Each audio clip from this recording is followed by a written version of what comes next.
السلام عليكم ورحمة الله تعالى وبركاته. أعزائنا المشاهدين، عدنا لكم من جديد إن شاء الله. اليوم بدنا نقول لكم وصفة الفلافل. طبعا الفلافل معروف هذه أكلة شعبية في بلاد الشام، ومستحيل ناكلها في أي مكان أزكى من بلاد الشام. طبعا المقادير تاعت هذه الوصفة: حمص، هذا كيلو حمص أنا نقعته من الليل، ونص كيلو فول مجروش برضو نقعته من الليل. معانا هنا بقدونس طبعا منقع ومسروق ومغسول، قرنين فلفل. معانا هنا سمسم، هذا للتزيين يعني بنحطش احنا هالقيت لما بالاخر يعني. ومعانا توم، ومعانا بصل مقطع، ومعانا كزبرة مطحونة، وكمون، وملح، وباكيت بيكنج باودر. وطبعا هذا باكيت البيكنج باودر احنا بنحطه وقت القلي بس، يعني لما بعد ما نطحن ما بنحطوش، وقت ما بدنا نقلي على قد الكميه. وطبعا زي ما انتم عارفين الطاحونه تاعت اللحمه. طبعا اعزائي، اول ما بدنا نبدا بذكر الله: سبحان الله والحمد لله ولا اله الا الله والله اكبر ولا حول ولا قوه الا بالله، والصلاه على الرسول عليه الصلاه والسلام. طبعا بدنا نبدا هلقيت بنحط كميات، يعني بنحط حمص، وبعدين بنحط شويه من المجروش، وهكذا يعني، وبعدين بنحط الخضار. بسم الله.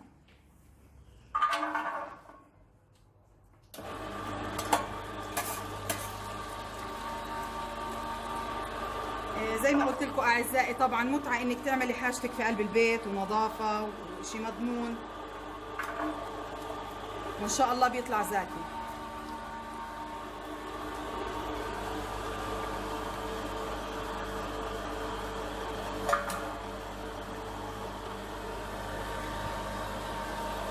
طبعا في ناس بتحب تعمل الفلافل من دون الفول المجروش هذا، بس والله انا بلاقيه اطعم وبيعطيه يعني نكهه طيبه.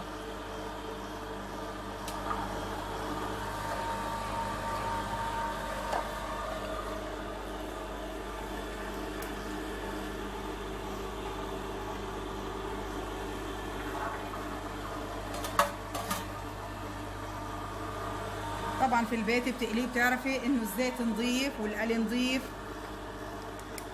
والسلطه طبعا اكيد بتاكل جنبه سلطه.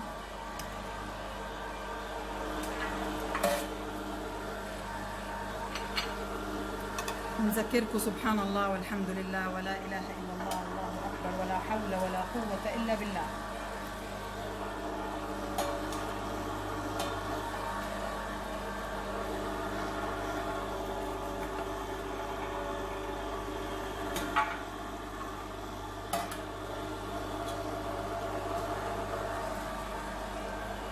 طبعا بنحط شوية توم، يعني زي ما قلت لكم بتقدروا تشكلوا حبة من هنا حبة من هنا عشان كله يعمل مع بعض يخلط.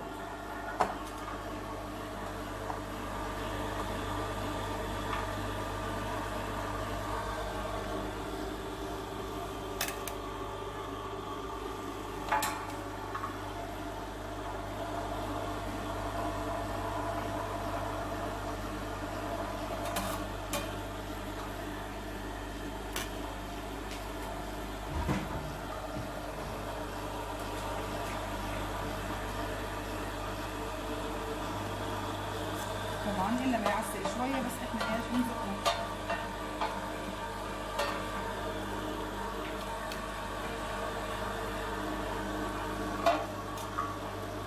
طبعا انا الاكله الفلافل هذه الحاجه المفضله عندي، لما بنجوع بنحس بدنا ناكل فلافل.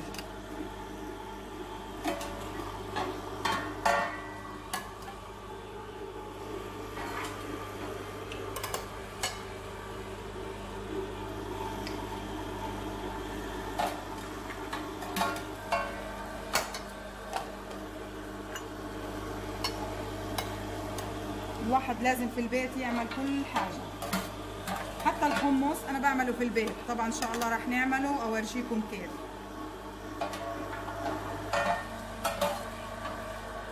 يعني مثلا إجاكي ضيف فجأة وأنت مش محضرة حالك على العشاء على الفطور، على طول بتعملي الفلافل او الحمص. احنا بنعمله كميه وبنحطه بالفريزر.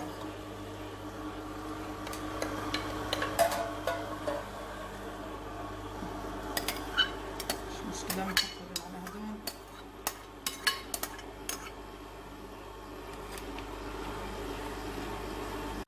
طبعا حبايبي بعد ما احنا طحناه صار معنا بهذا الشكل، بس لازم نطحنه كمان وجه عشان يكون انعم من كده.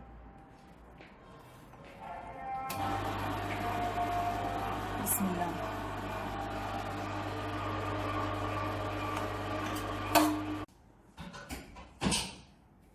طبعا احنا بعد ما عملته وشين زي ما قلت لكم بدنا نضيف هلقيتها الملح والكمون.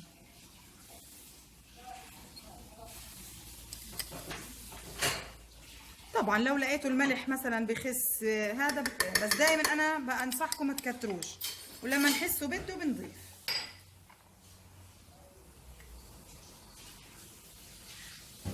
طبعا سبحان الله والحمد لله ولا اله الا الله والله اكبر ولا حول ولا قوة الا بالله. الكزبرة كتير كتير بتعطي طعم ونكهة كتير طيبة للفلافل. بجد يعني بصراحة أنا بحسها كتير طيبة. والكمون والحاجات هذه طبعا فيها فوائد للإنسان. طبعا هيك بدي أحركهم وأقسمهم. طبعا أعزائي بعد ما إحنا طحناه زي ما قلت لكم وجهين، وحطيت الكمون والكزبرة والملح وقلبتهم مظبوط، ولقيت أنا بحط على وشه الكزبرة المطحونة برضو الناشفة بهذا الشكل. ولما نيجي نقلي طبعا باخد كمية وبشوف ايش بناسبها بيكنج باودر وبحط لها وقت البيكنج باودر زي ما قلت لكم. يعني اوعوا تحطوا البيكنج باودر عليها وتخزنوها بالفريزر، ما بجوزش. والسمسم طبعا برضو السمسم بنضيفه وقتي اذكى، يعني ساعة ما انا بدي اقلي بضيف البيكنج باودر والسمسم. شايفين؟ طبعا ساعة ما اجي اقلي انا رح اورجيكم كيف. طبعا اعزائي بعد ما احنا جهزنا الفلافل وطحناه، اخذنا كمية منه وضفنا له سمسم ونص باكيت بيكنج باودر لهذه الكمية، وضفنا له نتفة مية خفيفة كده وعجناه مع بعض. وبدي هلقيتها اقلي واورجيكم كيف.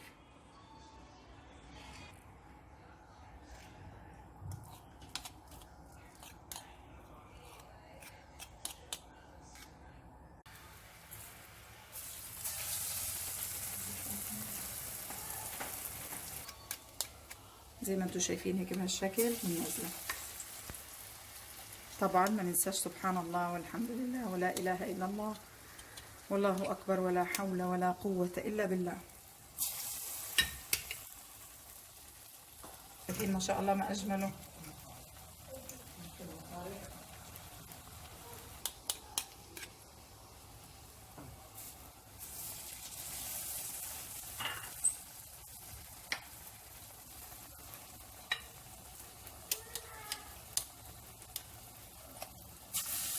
عن جد متعة إنه الواحد يعمل شغلته في البيت.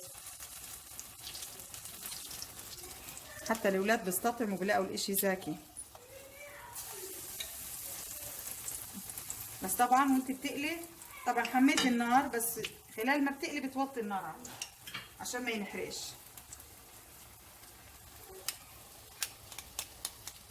طبعا الفلافل هذه أكلة شعبية عنا معروفة، وبعدين أنا بعتبرها مغذية لأنه فيها بقول وفيها خضار. وضفنا لها السمسم طبعا وضفنا لها الكزبرة. كل هذه الشغلات كتير كويسة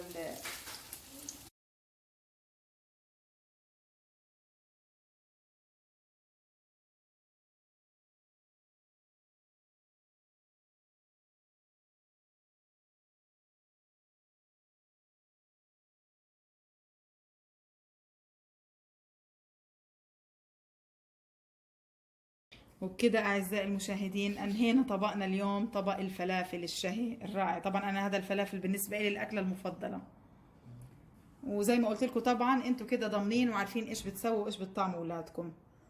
ويا ألف صحة وعافية. طبعا مع التراشي الفلفل والليمون، ممكن زيتون وفلفل أحمر وبندورة. ايش انتوا بتحبوا بتاكلوا؟ بطاطا ممكن نقلي بطاطا جنبه. ويا 100 صحة وعافية على قلوبكم.